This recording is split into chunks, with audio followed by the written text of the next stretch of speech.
اب آپ اس مبارک سلسلے کا 15واں حلقہ سماعت فرمائیں۔ تو حضرت علی بڑے خوش ہونے گئے، رسول اللہ اس سے بڑی بھی کوئی سعادت ہو سکتی ہے کہ مجھے اللہ کا نبی اپنا بھائی بنا لے۔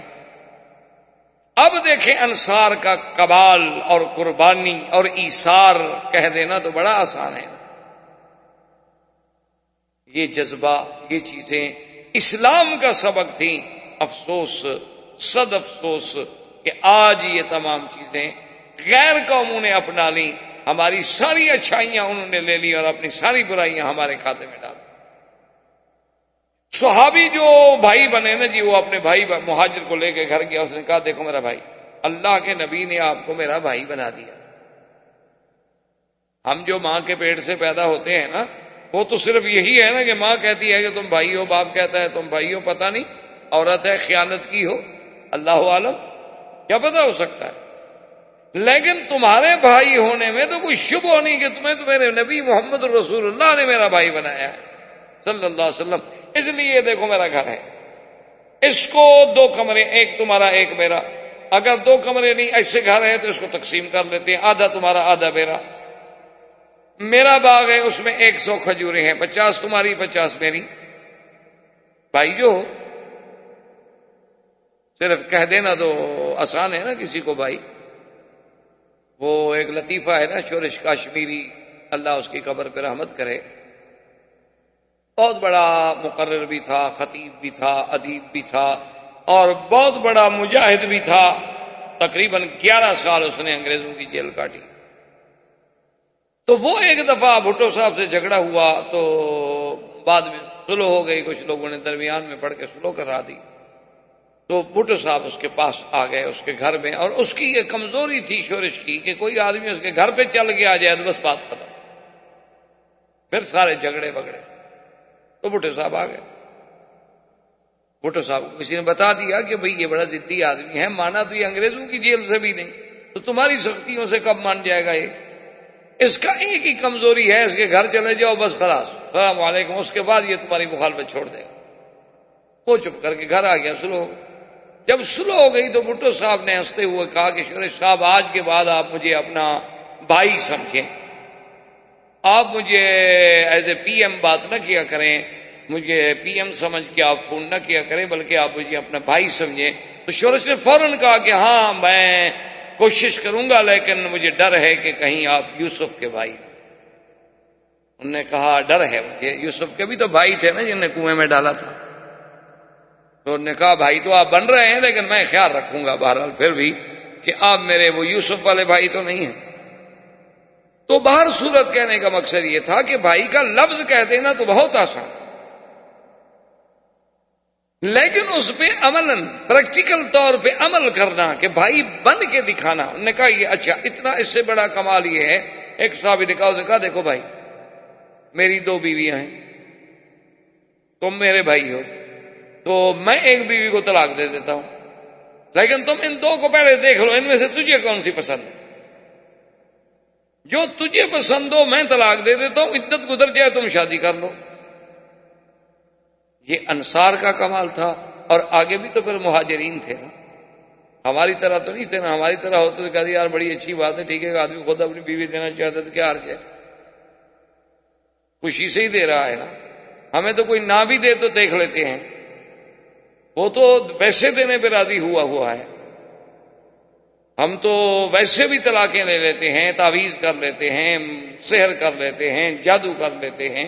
اسی لیے میں تو ہمیشہ تقریروں میں بھی کہا کرتا ہوں کہ اپنے گھر میں کبھی پیر یا مولوی کو مہمان نہ رکھا کرو، اور ہر آدمی کو رکھ لیا کرو، ان 2 لوگوں سے ضرور بچا کرو۔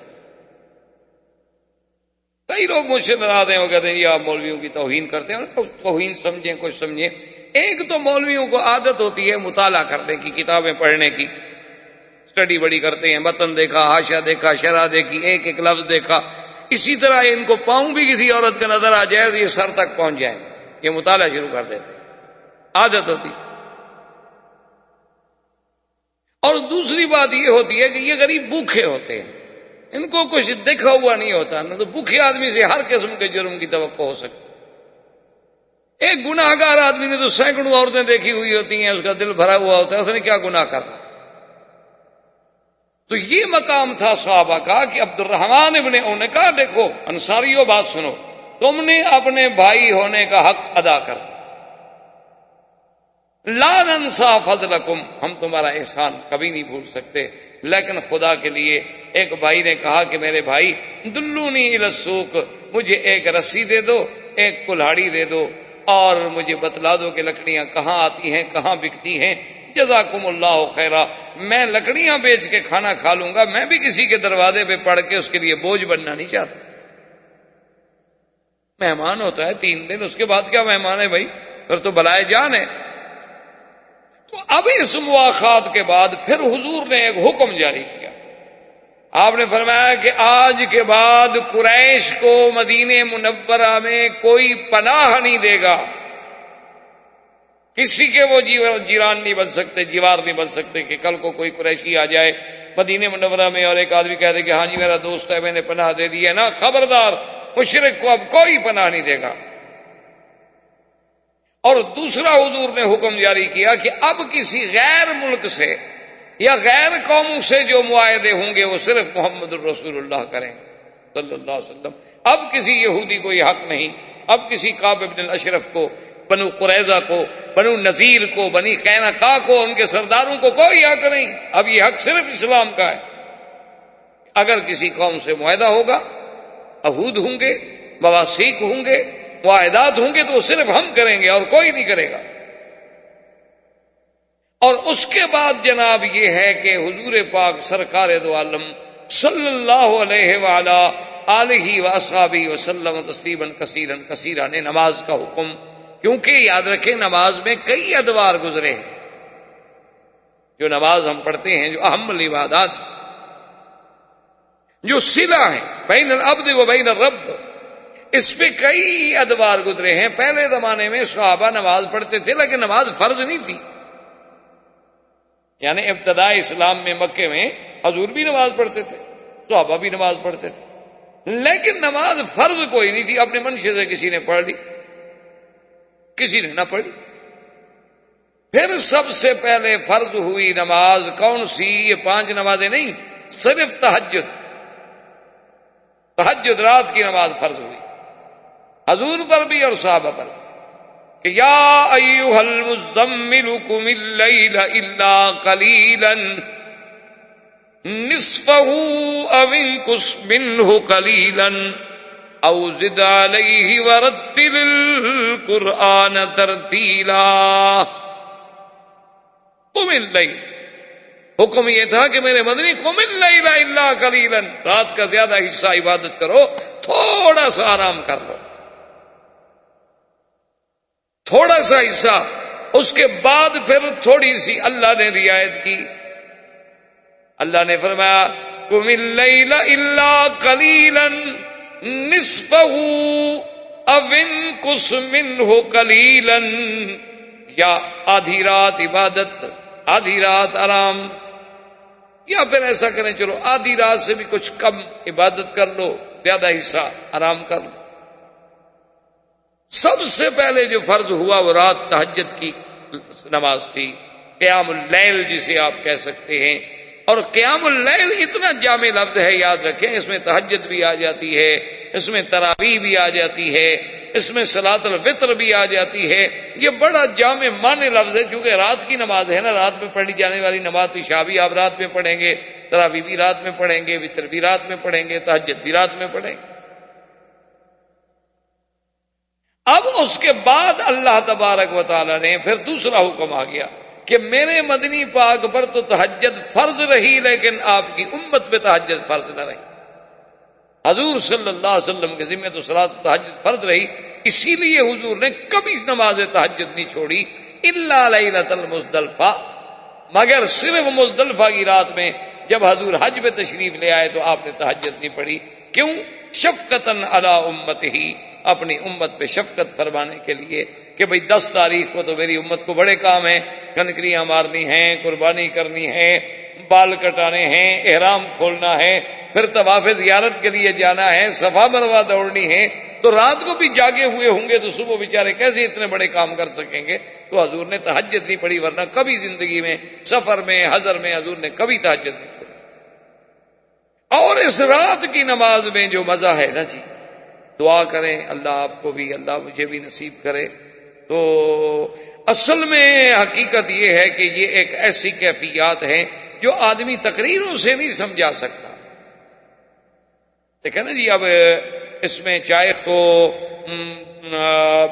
میں پتہ نہیں سارے ڈاکٹر بھی مل کے جب تک چکھیں گے نہیں بتلا سکتے کہ یہ میٹھی ہے یا پھیکی ہے کیسی ہے، کیونکہ ظاہر۔ تو اسی طرح بعض چیزوں کا تعلق اس وقت جب تک اس کے اندر آدمی نہ آئے اس کو سمجھ نہیں آتا۔ اسی لیے بزرگ کہتے ہیں نا کہ اللہ کے بڑے مزے، جو آئے سو چکھ لے، یہ کہنے والے نہیں، بتانے والے نہیں۔ آپ ذرا اللہ میں آئیں، ذکر میں آئیں، فکر میں آئیں، پھر تمہیں پتہ لگے کہ اللہ کے ذکر کے مزے کیا ہیں۔ تم سمندر کے کنارے پہ کھڑے ہو کے موجیں گنتے رہو تو تمہیں کیا پتا کہ قعر سمندر میں کیا ہوتا ہے؟ ساحل پہ کھڑے ہو کے جو مرضی آئے گنتے رہو، جو مرضی آئے کہتے رہو۔ اس لیے قرآن کہتا ہے ان ناشئۃ اللیل ہی اشد وطئا واقوم قیلا۔ میرا مدنی، رات کی نماز جو ہے نا، نفس امارہ کے کچلنے میں اس سے بڑی کوئی چیز نہیں۔ یہ انسان کے اندر جو نفس امارہ ہے نا، جو بڑائی ہے، جو اکڑ ہے، جو غرور ہے، جو انا پرستی ہے، اس کو کچلنا ہو تو پھر یہ رات کی نماز ہے کہ آرام ہے، اے سی چل رہا ہے، بڑا عین سکون ہے، اور بہترین قسم کے بستر پہ اپنی بیوی کے ساتھ لیٹا ہے۔ اس وقت ان سب کو چھوڑ کے اٹھ کے وضو کر کے اللہ کے دربار میں کھڑا ہونا کوئی معمولی سی بات نہیں ہوتی۔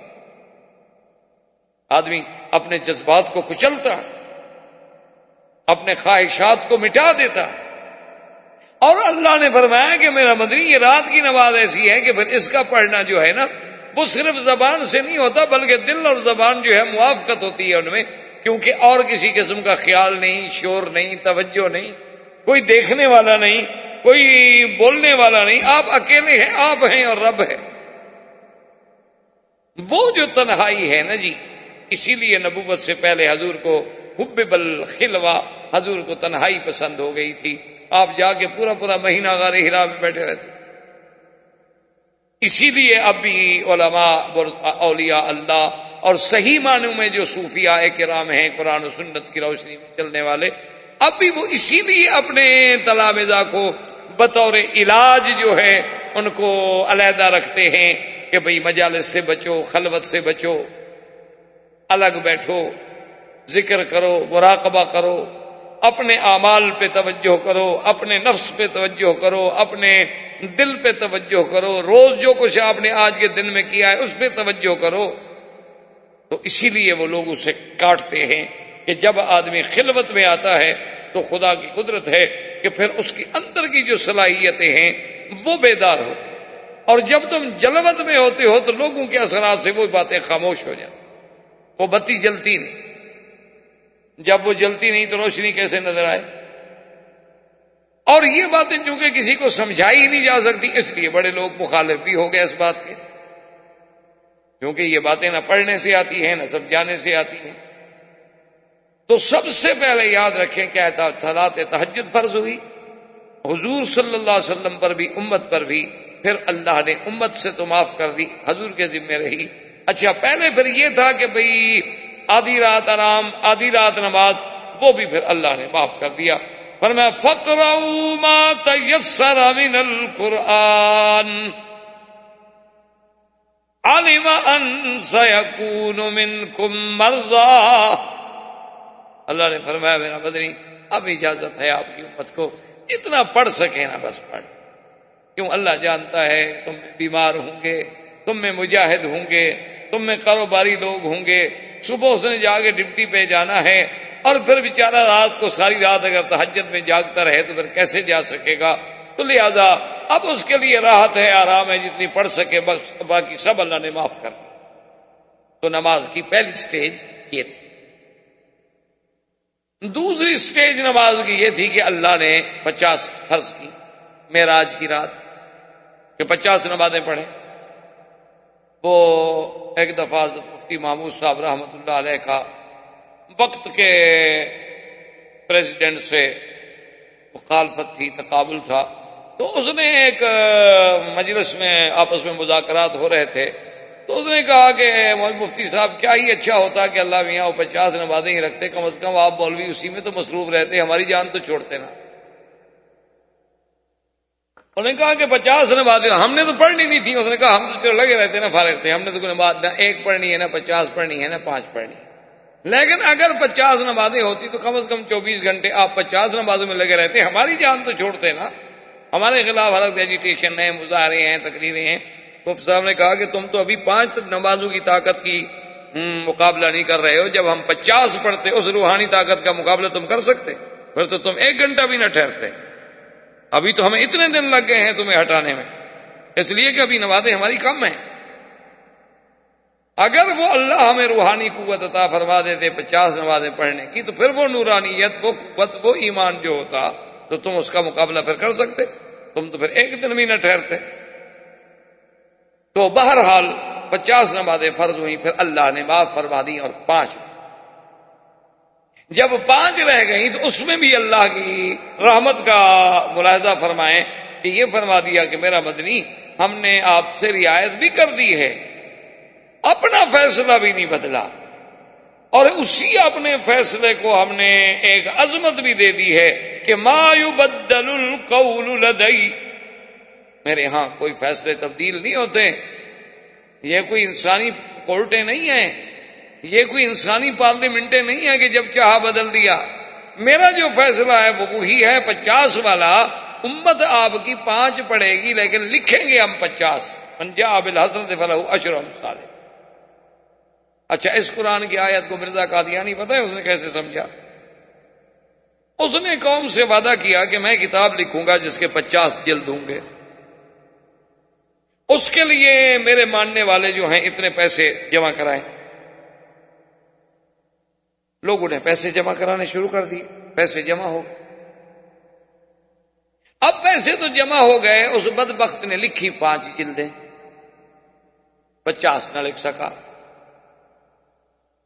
اب لوگوں نے مطالبہ کرنا شروع کیا، انہوں نے کہا جی لوگ ہمیں بڑے شرمندہ کرتے ہیں کہ یہ کیسا نبی ہے جو جھوٹ بولتا ہو، بھئی نبی ہو کر جھوٹ کیسے بول سکتا ہے، نبی تو پاک ہوتے ہیں۔ اس نے کہا 50 جلدیں، آج 2 سال گزر گئے، پیسے لے لیے، ابھی تک 5 جلدیں میدان میں آئی ہیں۔ تو مرزا صاحب نے اپنے الہامات سے الہام منتخب کر کے الفضل رسالے میں جواب دیا کہ اعتراض کرنے والے بے وقوف ہیں، اللہ نے بھی تو 5 کو 50 کہا تھا، تم بھی 5 کو 50 سمجھ لو۔ اللہ نے بھی تو نبی سے یہی کہا تھا نا کہ نماز 5 پڑھو گے لیکن لکھیں گے ہم 50، تو 5 کو انہوں نے بھی تو 50، تو آپ بھی میری 5 جلدوں کو 50 سمجھ کے پڑھ لو، بس ٹھیک ہو گیا، جھوٹ تو میں نے نہیں بولا۔ دیکھیں نا منطق کیسی ہے الٹی۔ تو اب دوسری سٹیج یہ تھی کہ 5 فرض ہو گئے، اچھا، لیکن 5 فرض ہونے کے بعد مکے میں کبھی ترتیب سے پڑھے نہیں گئے۔ مدینہ منورہ میں آنے کے بعد بھی 5 فرض یوں نہیں پڑھے گئے جیسے آپ پڑھتے ہیں، 5 نمازیں تو پڑھی جاتی تھی لیکن 2 رکعت کر کے، ہر نماز 2 رکعت، فجر، ظہر، عصر، مغرب، عشاء سب 2 رکعت۔ اس کے بعد پھر حکم آیا جس میں اضافہ کیا گیا نمازوں کا کہ سفر میں تو نماز 2 رکعت رکھی گئی جو اصل تھی، لیکن حضر میں اللہ تبارک و تعالیٰ نے اس کو زیادہ کر دیا کہ ظہر کی 4، عصر کی 4، عشاء کی 4، مغرب کی 3، لیکن فجر کی 2 رہنے دی گئی اپنی اصل پہ۔ تو نماز میں یہ ادوار آئے، اور یہ سارے دور کہاں آئے؟ مدینہ منورہ میں ہجرت کے بعد۔ اب اسی طرح دیکھیں کہ پھر نماز پڑھنے کے لیے ایک مسئلہ تھا، ابھی نماز کیسے اکٹھے پڑھیں، کوئی انتظام تو تھا نہیں اکٹھے پڑھنے کا، کیسے جمع ہوں، کیا کریں؟ 2 آدمی 4 آدمی سورج کو دیکھ کر سائے کا اندازہ لگا کے کہ بھی ہاں اب زوال ہو گیا ہے، ہم نے نماز پڑھنے جانا ہے ظہر کی، اچھا جی اب سایہ جو ہے 1 مثل ہو گیا، 2 مثل ہو گیا، اب ہم نے عصر کی پڑھنی ہے، اب جی غروب ہو رہا ہے، ہم نے عشاء کی پڑھنی ہے، اب عشاء مغرب کی پڑھنی ہے، اور مغرب کے غروب کے بعد جی اب شفق ڈوب گیا، چلو جی ہم جا کے عشاء کی نماز پڑھائیں۔ تو اس سے اندازہ لگایا جاتا تھا، اور کوئی چیز جمع کرنے والی مسلمانوں کے پاس نہیں تھی کہ اس سے وہ جمع ہو جائیں۔ اس پہ حضور نے ایک دن صحابہ کو بلایا، آپ نے فرمایا کہ بھی مشورہ کرو، یہ تو بڑی مشکل بات کسی کو سایہ نظر آیا، کسی کو سایہ نظر نہیں آیا، کوئی بیچارہ زوال کو صحیح طریقے سے سمجھ سکا، کوئی نہ سمجھ سکا، یہ تو بڑا مشکل۔ اس کے لیے ہمیں اہتمام کرنا چاہیے۔ اچھا پھر دو آدمی جائیں جی بلاؤ سب کو، نماز نماز نماز، چلو کوئی گھر ہے کوئی نہیں، کسی نے آواز سنی کسی نے نہیں سنی، تو صحابہ نے کہا ٹھیک ہے۔ ایک صحابی نے کہا یا رسول اللہ صلی اللہ علیہ وسلم میری تجویز یہ ہے کہ ہم ایسا کیوں نہ کریں کہ آگ جلا دیا کریں، آگ کی روشنی دے کے، سمجھے مسجد کے قریب سے آگ کی روشنی اٹھے۔ تو انہیں کہا، انہوں نے فرمایا بھئی یہ آگ سے تو اچھی بات نہیں ہے، اور آگ جو ہے یہ تو مجوسیوں نے اس کی عبادت کی ہوئی ہے، اس کو جلاتے ہیں، اسی لیے آپ نے دیکھا نا جی کہ آتش پرست جو ہیں آج بھی موجود ہے، مجوسی پارسی جنہیں آپ پارسی کہتے ہیں، اور ان کا عقیدہ ہے کہ ان کے جو معبد ہیں ان میں آگ جلتی رہے، آگ بجھ نہیں چاہیے، کیوں آگ بجھ گئی تو خدا بجھ گیا نا۔ تو حضور نے فرمایا کہ نہیں یہ تھے نہیں۔ انہوں نے کہا حضور ایسا کرتے ہیں کہ ناقوس جو ہے، ناقوس کہتے ہیں سینگ ہوتے ہیں، سینگ آپ نے دیکھا ہوگا ہندوستان میں، پاکستان میں، ہمارے ملکوں میں تو یہ مرضیں موجود ہیں نا، وہ سینگ بجانے والے فقیر ہوتے ہیں، آواز دیتے ہیں، بھیک مانگتے رہتے ہیں، جوگی ووگی اس قسم کے کالے سے سینگ اٹھائے ہوتے ہیں، اس میں آواز مارتے ہیں، وہ بچے خوش ہو گئے، اکٹھے ہو گئے، انہوں نے بھیک مانگ لی، انہوں نے اپنے پیسے اکٹھے کر دیے، تو اس کو ناقوس کہتے ہیں عربی میں۔ تو نصارہ جو تھے یہ بھی اپنے گرجاؤں کے باہر ناقوس کے ذریعے آواز دیتے تھے اور لوگ عبادت کے لیے جمع ہوتے تھے۔ تو انہوں نے کہا کہ جی ہم ناقوس لے لیتے ہیں، اور اذان کے وقت میں ایک آدمی دیوار پہ کھڑا ہو گیا اور ناقوس بجایا، لوگ سمجھ گیا ابھی ظہر کا وقت ہو گیا۔ سب کو یہ تجویز پسند آئی، حضور پاک بھی چپ ہو گئے، لیکن آپ کو پسند تو نہیں آئی، لیکن حل کوئی نہیں۔ اچھا جی اب ناقوس کہاں سے ڈھونڈیں؟ مسلمانوں کے پاس تو ناقوس تھا نہیں نا بجانے والا، آج کے مسلمان ہوتے تو خیر سب کچھ مل جاتا، کسی حال تک پہنچ جاتا، اس وقت تو صرف ناقوس ڈھونڈنا بڑا مشکل تھا نا۔ آج کا ماشاءاللہ اگر مسلمان ہو، اور خاص طور پہ ہمارے کالج کے بچے ہوں، تو ان کے پاس تو جدید آلات موسیقیہ کی پوری رینج ہوتی ہے، نہیں کہ ایک آدھا ہو، معلوم ہوتا ہے کہ نسلاً میراثی تھے، اور بڑے آدمی ہونے کی دلیل ہے، جس کے گھر میں گٹار ہو، سٹار ہو، سرمنڈل ہو، طبلہ ہو، کیا کیا بلائیں ہوں، پتہ نہیں، اس کی یہ دلیل ہے کہ یہ بڑا خاندانی آدمی ہے، کیونکہ جس کا وارث ہے پیچھے یہ چیزیں کس کی ہیں، بڑا تو ہوا نا۔ اور پھر اس کو لوگ بڑا رنگ دیتے ہیں کہ جی یہ تو نوابوں کے شوق ہوتے تھے، بھی ہاں آپ کو پتہ یہ بھی ہونا چاہیے نواب پیدا کہاں ہوتے تھے، اکثر کوٹھوں کی پیداوار ہے۔ اللہ تبارک و تعالی بس معاف کرے، قدرت ہر چیز سے انتقام ہے۔ جب تم کسی کی بے عزتی کرتے ہو اللہ معاف نہیں کرتے، جب تم کسی کی عصمتوں سے کھیلتے ہو اللہ معاف نہیں کرتے، پر تمہاری بچیاں بھی انہی جگہوں پہ بیٹھی۔ یعنی آپ حیران ہوں گے، میں جس شورش صاحب کی بات کر رہا تھا اس نے ایک دفعہ اعلان کیا کہ میں، اور بڑا زبردست یعنی صاحب قلم تھا، تو اس نے اعلان کیا کہ میں اب کتاب لکھوں گا جس میں میں بتاؤں گا کہ فلاں فلاں مغنیہ جو ہے، اور رقاصہ جو ہے، اور ڈانسر جو ہے، اور فلم ایکٹریس جو ہے کس کس کی بیٹی ہے۔ وہ جناب پوری دنیا ہل گئی نا جی، بڑے بڑے گدی نشین، بڑے بڑے پردہ نشین، بڑے بڑے سجادگان، بڑے بڑے مولوی، بڑے بڑے پیر، بڑے بڑے صنعت کار، ساہوکار، سرمایہ دار جناب ہل گئے، رات کو جا کے گورنر کے پاؤں پڑ گئے، انہوں نے کہا خدا کے لیے شورش کرو، اگر یہ پردہ اٹھاتا ہے تو پھر تو کچھ بھی نہیں بچے گا۔ یہ تو ہماری بدقسمتی ہے۔ کتنا بڑا ملک ہے ہندوستان، کتنا بڑا ملک ہے پاکستان، دعا کریں اللہ مسلمانوں کے حال پہ رحمت کرے۔ آج تک وہ سارے ملک عورتوں کے ہاتھ میں ہی کھیل رہے ہیں نا، پورے آپ اپنے اقتدار کو دیکھ لیں، 50 سال گزرے ہیں تو عورت کتنا عرصہ رہی، اب بھی عورت کے بغیر تو پارٹی نہیں چل پائی۔ ہمارے ہاں بھی عورت، بنگلہ دیش کا مسلمان ہے وہاں بھی عورت، ترکی کا مسلمان ہے وہاں بھی عورت، مرد تو ویسے ختم ہو گئے، اچھی بات ہے کہ چوڑیاں پہن کے گھر بیٹھ جائیں۔ کتنا بڑا انتقام کفر ہم سے لے رہا ہے، کہ تم اسلام میں جس صنف کو یہ حق نہیں دیتے ہو ہم اسے تمہارے سروں پہ لائیں گے. اور وہ اپنی طرف سے پورے عالم کو ایک آزادی کا سبق پڑھا رہا ہے کہ دیکھو ہماری حریت کا کتنا بڑا مقام ہے کہ ہم عورتوں کو جو کچلی ہوئی قوم ہے، جو 2 کو 1 کے برابر کیا گیا، جس کی گواہی آدھی کر دی گئی، جس کا میراث آدھا کر دیا گیا، دیکھو ہم اس کو اٹھا رہے ہیں. یہ بڑے بھیانک چیزیں ہیں، بھیانک باتیں ہیں، اللہ معاف کرے. تو بہرحال ناقوس کے لیے جو تھا تلاش شروع ہوئی کہ جی ناقوس تلاش کرو. کہاں سے تلاش کرو بھائی؟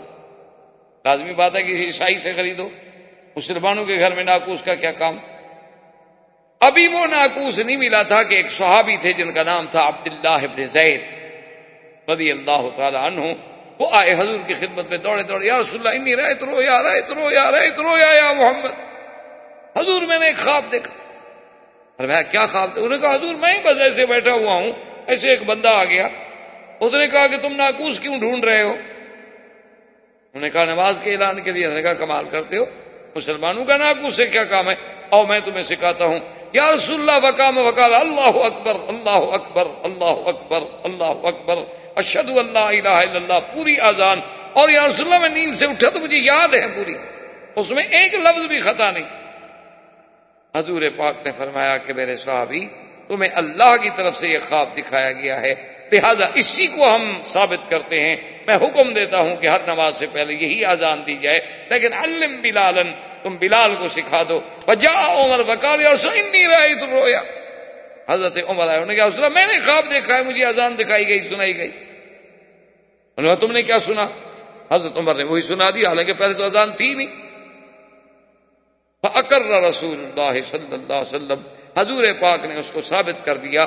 اس لیے ایک مسئلہ سمجھ لیں کہ مثلاً کوئی کام دوسرا کرے حضور کے سامنے اور حضور اس کو منظور کر لے تو وہ بھی سنت ہوتی ہے. اگر وہ کام غلط ہو تو حضور روک دیں گے فوراً. یعنی حضور کا خود کرنا وہ بھی سنت، حضور کا فرما دینا، خود نہیں کیا لیکن ایک حکم دے دیا، اس پر عمل کرنا بھی سنت ہے. اور حضور کے سامنے کوئی دوسرا عمل کرے لیکن اس کو حضور منع نہ فرمائے وہ بھی سنت ہے. اس لیے کہ اگر وہ کام غلط ہو تو حضور تو روک دیں گے. حضور کیسے اجازت دیں گے کہ اللہ کے نبی کے سامنے غلط کام ہوتا رہے؟ تو حضور پاک نے اذان کو ثابت کر دیا. اس کے بعد سے سب سے پہلا مؤذن اسلام جو ہے وہ سیدنا بلال رضی اللہ تعالی عنہ ہے. اس کے بعد مؤذن ہوئے، اس کے بعد عبداللہ ابن ام مکتوم بھی مؤذن ہے. حضور پاک رمضان میں دونوں کی ڈپٹی لگاتے تھے کہ بلال اذان دے گا لوگ ساری کھانا شروع کر دیں، عبداللہ ابن ام مکتوم اذان دیں گے بند کر دیں. بھائی روزے کا ٹائم ختم ہو گیا تو اس وقت عبداللہ ابن مکتوم بھی مؤذن بنے. اور اسی طرح ابی محذورہ رضی اللہ تعالی عنہ وہ بھی مؤذن تھے محمد الرسول اللہ کے، لیکن ان کو حضور نے پھر مکے کا مؤذن بنایا. ابھی محذورہ جو تھے ان کو حضور صلی اللہ علیہ وسلم نے مؤذن بنایا مکہ مکرمہ میں، اور ان کو حضور نے اذان بھی خود سکھلائی. یعنی آپ حیران ہوں گے کہ ابھی محذورہ کہتے ہیں کہ ہم چھوٹے چھوٹے لڑکے تھے نوجوان، حضور کا قافلہ رکا ہوا تھا تو نماز کا وقت ہوا تو انہوں نے اذان دی تو ہم سارے کافر بچے جو تھے نا اکٹھے ہو کے مسلمانوں کے اس قافلے کے قریب آ گئے تو ہم نے بھی اسی طرح نقل کرنی شروع کی. جب بلال گئے اللہ اکبر، ہم نے کہا اللہ اکبر، ہم بھی چھیڑے شرارت. حضور نے صحابہ کو حکم دیا ان کو پکڑ لیا. صحابہ بھاگے، پکڑ لیا، تو بچے کھیل رہے تھے. جب پکڑ لیا حضور نے فرمایا اچھا تم میں سب سے زیادہ اونچی آواز کس کی تھی جو زیادہ شور مچا رہا تھا؟ ابھی معذورہ کہتے ہیں میں ڈر گیا جو کہ سب سے آواز بلند تو میری تھی ان سے، میں تو خیر چپ کر گیا، لیکن سب نے کہا حضور یہ تھا جیسے بچے پکڑ لیا نا، وہ کہتے اس نے مارا تھا، میں نے تھوڑا مارا، اس نے مارا تھا. حضور نے کہا اچھا تم سب جاؤ، تم بیٹھے رہو. یہ تو پھر نصیب کی بات ہے نا. مکتب عشق کے انداز نرالے دیکھے، چھٹی بھی اس کو نہ ملی جس نے سبق یاد کیا. یہ تو نصیبوں کی باتیں ہیں، یہ ہر کسی کے بس میں نہیں ہے. حضور نے فرمایا اچھا تم زیادہ شور کر رہے تھے، کیوں؟ آپ نے فرمایا اچھا دیکھو ادھر قریب آئے، قریب. آپ نے فرمایا اب جو میں کہتا ہوں تم اسی طرح کہو. اللہ اکبر کہو. وہ کہے بیچارہ اللہ. آپ نے کہا اس وقت تم چیخ رہے تھے، اب ایسا ایسا کہتے ہو، زور سے کہو. اب وہ ڈر کے مارے زور سے کہے. جب اذان ختم ہو گئی تو انہوں نے فرمایا جاؤ. اس نے فرمایا حضور اب کہاں جاؤں، اب تو مجھے کلمہ پڑھا دیں. بس اذان تو اندر داخل ہو گئی. اللہ کے نبی کا القاء کرنا کو مذاق تھی. اللہ کا نبی جب کسی کو خود پڑھا رہا ہو وہ سبق صرف زبانوں تک نہیں رہتا، وہ تو پھر دلوں میں اتر جاتا ہے. جب پڑھانے والا محمد مصطفیٰ صلی اللہ علیہ وسلم، ان کی بات پھر کون بھول سکتا.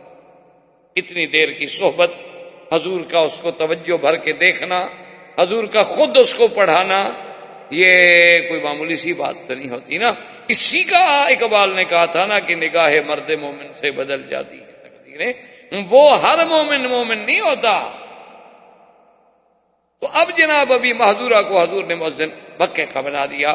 تو اب یہ اذان کا ابتدا جو ہے اذان کی وہ کہاں سے ہوئی؟ مدینہ منورہ سے. اور نماز کی ترتیب کے ساتھ جماعت کا قیام کہاں سے ہوا؟ مدینہ منورہ سے. اچھا، اور خدا کی شان ہے کہ اسی اثنا میں ہجرت کے فوراً بعد مدینہ منورہ میں ایک عجیب کیفیت پیدا ہو گئی کہ کسی مسلمان کے گھر میں کوئی بچہ اگر لڑکا پیدا ہو تو مر جائے اور لڑکی پیدا ہو تو زندہ رہے. یعنی عجیب بات تھی. یعنی دنیا میں ایسا کبھی نہیں ہوتا کہ 4 مہینے ہجرت کے بعد کسی مسلمان کے گھر میں پہلے تو لڑکا ہوتا ہی نہیں تھا، لڑکی ہو جائے، اور اگر لڑکا پیدا ہو وہ مر جائے. اچھا، پہلا مہینہ گزر گیا تو کسی نے غور نہیں کیا ایسے ہو سکتا ہے، اتفاق ہے. اب دوسرا مہینہ گزرا، انہوں نے کہا ہو سکتا ہے موسم کا فرق ہو گیا ہو، بھئی ویدر چینج ہو گیا ہے، مدینے میں رہتے تھے وہاں گرمی تھی، یہاں کچھ تھا، یہ تھا وہ تھا، ہو گیا ہوگا، اتفاق کی بات ہے. اچھا، اب تیسرا مہینہ گزرا، پھر تھوڑا سا لوگوں کو شبہ پڑنا شروع ہوا. پھر جب چوتھا مہینہ گزرا تو لوگ اور گھبرائے، اور یہودیوں نے پورے مدینے میں شور کر دیا. انہوں نے کہا سحرنا المسلمون، ہم نے مسلمانوں پہ جادو کر دیا، خلاص ان کی نسل ہم نے بند کر دی ہے. اب کوئی لڑکا پیدا نہیں ہوگا. جب لڑکا پیدا نہیں ہوگا تو یہ کب تک زندہ رہیں گے؟ مر گئے، بات ختم ہو گئی. جب اولاد ہی نہیں ہوگی، نسل ہی نہیں ہوگی، تو ان کے بعد ان کا نام کون لے گا؟ تو خدا کی شان دیکھیں کہ اس کافروں کے اور یہودیوں کے اس مکر کو، اس قید کو، اس غدر کو توڑنے میں بھی ابو بکر کا گھرانہ اللہ نے منتخب کیا. بی بی اسماء ہجرت کر کے پہنچی. اور بی بی اسماء کون ہے؟ اخت عائشہ بنت ابی بکر، بی بی عائشہ کی بہن ہے اور ابو بکر کی بیٹی ہیں، لیکن دونوں کی ماں علیحدہ ہے. بی بی عائشہ کی ماں الگ تھی، بی بی اسماء کی ماں الگ تھی. بی بی اسماء آئی مکے سے ہجرت کر کے، اور جس دن مدینہ پہنچی اسی دن بچہ پیدا ہوا. پتہ ہے اس بچے کا نام کیا تھا؟ عبداللہ ابن زبیر رضی اللہ. اور جب بچہ پیدا ہوا تو جناب لوگ اس کو فوری طور پر اٹھا کے حضور کی خدمت میں لے آئے. فحنک رسول اللہ صلی اللہ علیہ وسلم، حضور نے کھجور لے کے اپنے منہ مبارک میں نرم کی. جب وہ نرم ہو گئی تو تھوڑا سا ٹکڑا توڑ کے عبداللہ بن زبیر کے تالو سے لگایا. اس کو کہتے ہیں تحنیک. تو اول ما دخل فی جوفہ ریق رسول اللہ صلی اللہ علیہ وسلم، سب سے پہلی چیز جو عبداللہ بن زبیر کے اندر داخل ہوئی ہے وہ حضور کا لعاب تھا. اچھا جی، 1 دن گزر گیا، 2 دن گزر گئے، 4 دن گزر گئے، 10 دن گزر گئے. عبداللہ بن زبیر زندہ ہے، بچے پہ موت نہیں آئی، بچہ ٹھیک ٹھاک ہے، ماں بھی زندہ ہے، بچہ بھی زندہ ہے. تو لوگوں نے پتہ ہی کیا کیا؟ عبداللہ بن زبیر جو چھوٹے سے تھے نا، ان کو ایسے نکال کے پورے مدینے میں مظاہرہ کیا اور نعرے لگائے اللہ اکبر اللہ اکبر. کیا جھوٹ بولتے ہیں یہودی، جادو کر دیا، جادو کر دیا. یہ دیکھو مسلمانوں کا لڑکا پیدا ہو گیا کہ نہیں ہو گیا. کیا عجیب اتفاق ہے. عبداللہ ابن عمر رضی اللہ تعالی عنہما سے روایت ہے، وہ فرماتے ہیں جب عبداللہ ابن زبیر پیدا ہوا اس وقت بھی مدینے والوں نے اللہ اکبر کے نعرے لگائے. اور جب ظالم حجاج نے مکے میں عبداللہ ابن زبیر کو پھانسی پہ لٹکایا تو اس وقت بھی اس کی جماعت نعرے لگا رہی تھی. لیکن پیدائش میں نعرے لگانے والے خیر من ہؤلاء، وہ زیادہ اچھے لوگ تھے کہ وہ اس کی ولادت پہ خوشی کر رہے تھے اور یہ پھانسی پہ خوشی منا رہے تھے. عبداللہ ابن زبیر یہ وہ آدمی ہے، اور یہ بی بی اسماء وہ بی بی ہیں کہ عبداللہ ابن زبیر پھانسی پہ چڑھا ہوا ہے. کہہ دینا بڑا آسان ہے. ایک ماں اپنے بیٹے کو سولی پہ لٹکتا ہوا دیکھے.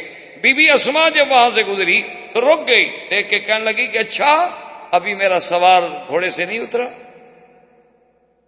یعنی اتنی جرت، بہادری کا یہ عالم ہے کہ دیکھ وہ پھانسی پہ ہے، کہتی ہے اچھا ابھی تک میرا سوال گھوڑے پہ بیٹھا، اور اللہ نے وہ عظمت دی کہ جو وہاں سے گزرتا وہ کہتا رحم اللہ عبداللہ ابن الزبیر ولعن من صلبہ، اللہ عبداللہ ابن زبیر تجھ پہ رحمت کرے اور اس پہ لعنت کرے جس نے تم کو پھانسی دی ہے۔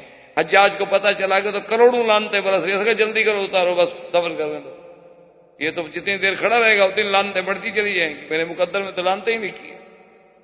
تو یہ سب سے پہلا واقعہ جو تھا یعنی بچہ پیدا ہونے والا اور اس رسم بد کو توڑنے والا، یہ بھی مدینے کی ہجرت کے یعنی حضور صلی اللہ علیہ وسلم کے ورود مدینہ کے بعد پیش آیا۔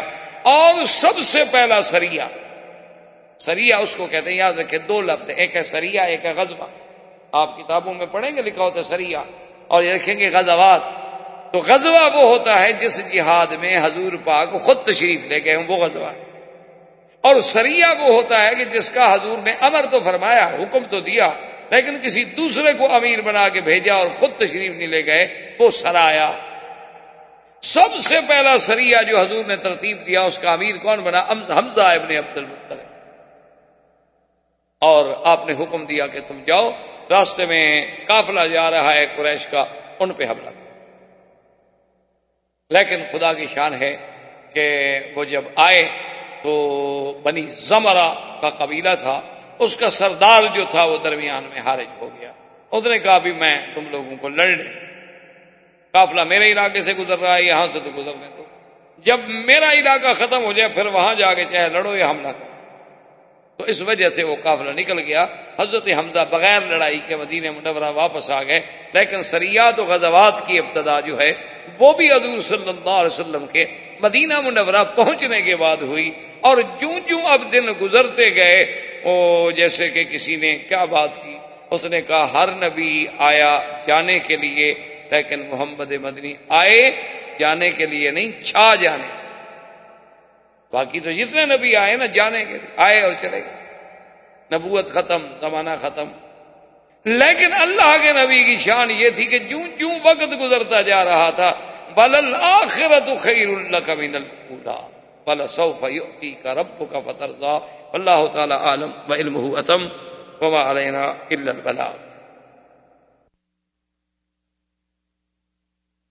برادران اسلام، واجب الاحترام بزرگوں، دوستوں، عزیز نوجوانوں، الحمدللہ کہ سلسلہ دروس میں سیرت پاک، سیرت حبیب کبریاء سیدنا محمد مصطفیٰ صلی اللہ علیہ وسلم پر بیان کرنے کا اللہ نے ہمیں موقع بخشا۔ حضور صلی اللہ علیہ وسلم کی ولادت طیبہ سے لے کر اختصار کے ساتھ اور اپنی کم علمی کے ساتھ ہم نے جو واقعات پڑھے ہیں، ہم اس مقام پہ پہنچے تھے کہ حضور سرکار دو جہاں صلی اللہ علیہ وسلم ہجرت فرمانے کے بعد مکہ مکرمہ سے مدینہ منورہ آپ کا قیام اول مسجد قباء اور قیام ثانی جو ہے وہ مدینہ منورہ ابی ایوب انصاری کے گھر میں ہوا، اور حضور صلی اللہ علیہ وسلم مدینہ منورہ میں استقرار فرمایا، اور سب سے پہلا کام تعمیر مسجد نبوی، اور اس کے بعد حضور نے کچھ احکام دیا۔ جن احکام میں ایک حکم تو یہ تھا کہ قریش کو کسی شکل میں پناہ نہیں دی جائے، اور نمبر 2 یہ حکم تھا کہ اب اگر کوئی معاہدے ہوں گے باہر کے قبائل سے تو وہ صرف حضور صلی اللہ علیہ وسلم ہی فرمائیں گے اور کسی کو حق نہیں۔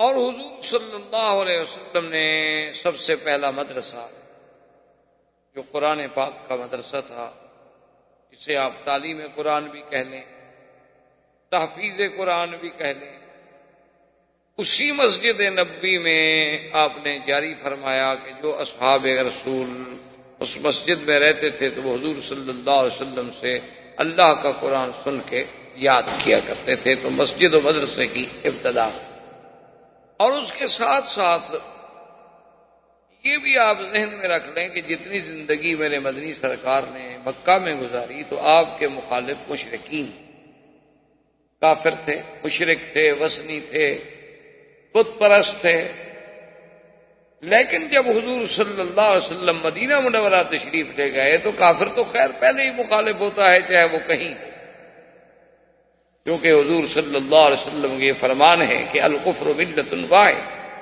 کفر پوری دنیا میں مشرق میں ہو، مغرب میں ہو، شمال میں ہو، جنوب میں ہو، وہ ایک ملت۔ یعنی آپ تو الحمدللہ سارے میرے بھائی پڑھے لکھے لوگ ہیں، آپ کی اخبارات پر، جرائد پر، دنیا کے جدید علوم پر نظر ہے، آپ دیکھیں کہ یہود اور نصارہ میں جو دشمنی ہے اس کی دشمنی کا تو کوئی کائنات میں اور مثال نہیں ملی۔ یعنی یہود اور نصارہ آپس میں دشمن، اور دشمنی کا یہ عالم ہے کہ جب ایک دوسرے کو موقع ملا ہے تو انہوں نے ان کا ایسا قتل عام کیا ہے کہ جس کی دنیا میں کوئی مثال نہیں ملی۔ یعنی جب نصارہ کو تسلط ملا بیت المقدس کا تو انہوں نے یہودیوں کا قتل عام کر، یعنی آپ تاریخ اٹھا کے دیکھیں کہ بخت و نصر کے دور میں 6 لاکھ یہودی جو تھے ایک دن میں قتل کیے گئے، اسی طرح جلا وطن کیے گئے، ان کو ذلیل کیا گیا۔ اچھا، یہودیوں کو جب موقع ملا نصارہ سے انتقام لینے کا تو ان نے بھی انتقام، ان نے بھی کوئی کمی نہیں کی اور آج تک لے رہے ہیں۔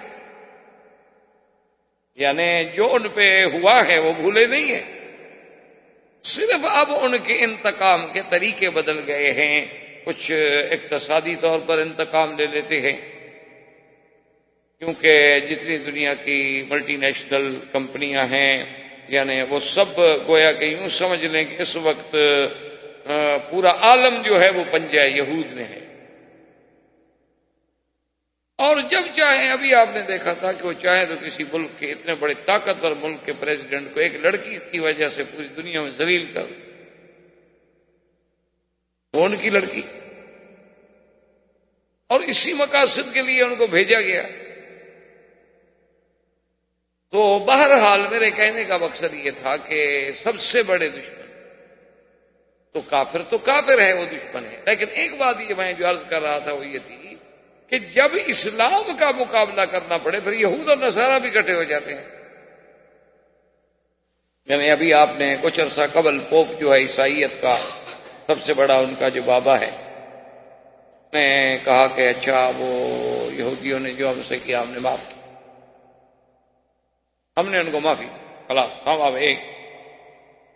تو جہاں جہاں اسلام کا مقابلہ کرنا پڑے، مقابلے پر اسلام ہو تو پھر کفر ایک، وہ کفر یہود کا ہو، وہ کفر حنود کا ہو، مسجد اقصی توڑنی ہو یا بابری توڑنی ہو، بات ایک، مسجد تو مسجد ہے، کہیں بھی بیٹھ کے کفر فیصلہ ایک کرتا ہے اسلام کا، جو آپس میں چاہے کتنے دشمن ہوں لیکن تمہارے لیے سب ایک۔